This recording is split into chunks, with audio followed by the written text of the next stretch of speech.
कोल्हापुर के किसान पुत्र संकेत पाटिल ने एआई तकनीक की मदद से एक अभिनव टूल सिफ्रा एआई तैयार किया। डीवाई पाटिल इंजीनियरिंग कॉलेज के छात्र संकेत ने किसान परिवार से उठकर तकनीकी क्षेत्रों में अपनी एक अलग पहचान बनाई।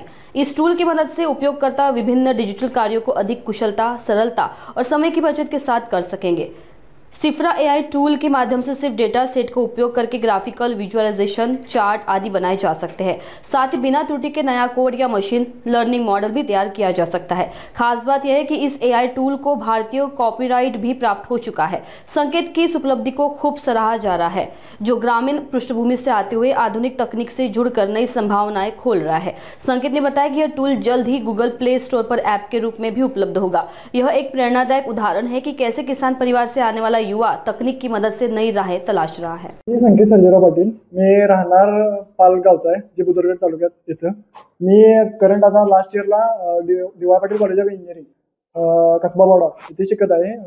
Computer science engineering specialization data सायन्समध्ये.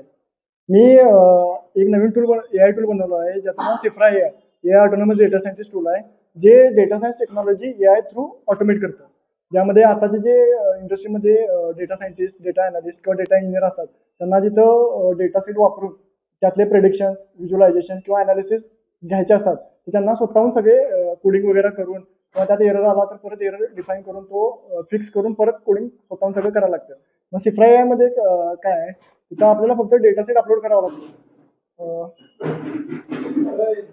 डेटा सेट अपलोड केल्यानंतर एक प्रोग्रामिंग लँग्वेज चूज करावी लागते, जे डेटा सायंटिस्ट किंवा अनालिस्ट इंडस्ट्रीमध्ये यूज करतात. आणि त्यानंतर प्रॉम्प्ट आपल्याला टाकावा लागतो की त्या डेटा सेटमधून आपल्याला काय करायचं आहे. एक बार चार्ट व्हिज्युअलाइज करायचा किंवा अनालिसिस करायचा किंवा एक नवीन मशीन लर्निंग मॉडेल तयार करायचा आहे. त्यानंतर जेव्हा आपण जनरेट कोड बटन क्लिक करतो, cell wise with real time output सिफ्रा कोड जनरेट करतो. आणि त्यानंतर आपण ते PDF किंवा जे आपण प्रोग्रामिंग लँग्वेज चूज करतो त्या एक्सटेन्शन मध्ये ते डाउनलोड करून यूज करू शकतो. याला किती वेळ लागला आणि तुम्ही याचं रजिस्ट्रेशन कुठे केलं, प्रमाणपत्र तुम्हाला कोणाकडून? याचा रिसर्च पेपर मी स्वतः पब्लिश केला. याचा रिसर्च पेपरचा प्लॅगरिझम लेस दॅन 1% आहे. त्यानंतर हे रिसर्च पेपर गव्हर्नमेंट ऑफ इंडियाकडून मिळालेला आहे. त्यासाठी आपल्याला रिसर्च पेपर पहिला मी पब्लिश केला. त्यानंतर गव्हर्नमेंटला जेव्हा मी अप्लाय केला, त्यानंतर गव्हर्नमेंटची रिक्वायरमेंट होती की या जे आपण अप्लाय करतो त्याचा प्लॅगरिझम लेस दॅन 1% पाहिजे, लेस दॅन 10% पाहिजे. आता 1% आहे. त्यानंतर 1 महिना जेव्हा स्क्रुटिनीला पडलं, त्यानंतर 15 दिवसामध्ये कॉपीराइट सर्टिफिकेट बनून आलं. जे आताचे डेटा सायंटिस्ट किंवा डेटा अनालिस्ट इंडस्ट्रीमध्ये काम करतात, डेटा इंजिनियर किंवा मी आता कम्प्युटर सायन्स इंजिनिअरिंग स्टुडंट आहे, मला मल्टिपल प्लॅटफॉर्म्स एकाच वेळी यूज करावा लागतात. अनालिसिससाठी वेगळा करावा लागतो, व्हिज्युअलायझेशनसाठी वेगळा करावा लागतो किंवा पॉवर BI जे आहे मायक्रोसॉफ्टचं, तिथं डॅशबोर्ड क्रिएट होतात, तो प्लॅटफॉर्म वेगळा आहे, त्यासाठी तो पण यूज करावा लागतो.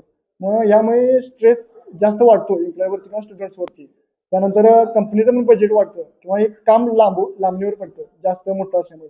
त्यामुळे मी हे असं ॲप बनवले की ज्यातून आपल्याला डेटा सेट अपलोड करायचा आणि प्रॉम्प्ट टाकलं की सिफ्रा code with real time output देतो. त्याचा आपण PDF पण डाउनलोड करू शकतो आणि ते यूज पण करू शकतो. स्टोर किती दिवसात येईल? स्टोअरला आता ॲप प्रोडक्शन लेवलला आहे गुगल प्ले कन्सोलच्या. ते उद्या संध्याकाळपर्यंत प्ले स्टोअरला येईल.